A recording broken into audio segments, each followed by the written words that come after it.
ఇవాళ మీరు సరే ఒక రకంగా బీజేపీల కథ అట్లుంటే నిన్న మొన్న వాళ్ళు బీజేపీ వాళ్ళు చెప్తున్నాడు మోడీ గ్యారెంటీ అని. మోడీ గ్యారెంటీకి వారంటీ అయిపోయిందిరా నాయన, ఇక వారంటీ లేదు, వారంటీ కథం అయిపోయింది మోడీ గ్యారెంటీకి.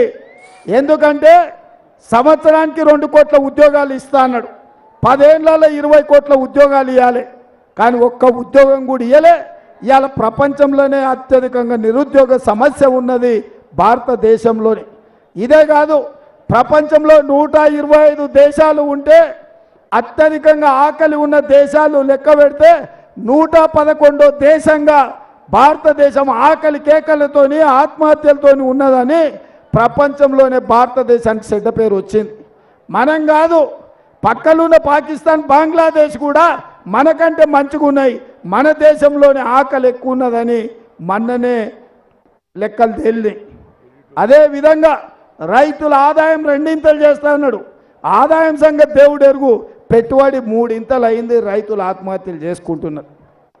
పేదోళ్ళకి ఇల్లు ఇస్తా అన్నాడు. మీకు ఎవరికన్నా మోడీ ఇల్లు ఇచ్చిండా? కిసికు ఘర్ దియా, కిసికు ఘర్ మిలా.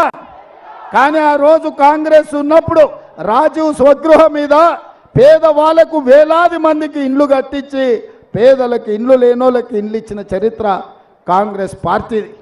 అందుకే ఇవాళ నరేంద్ర మోడీ మనకి ఇచ్చిందేం లేదు. ఇక టీఆర్ఎస్ వాళ్ళ గురించి మనం మాట్లాడుడే దండుగా, అది సచ్చిన పాము, దాని గురించి లెక్క లేదు.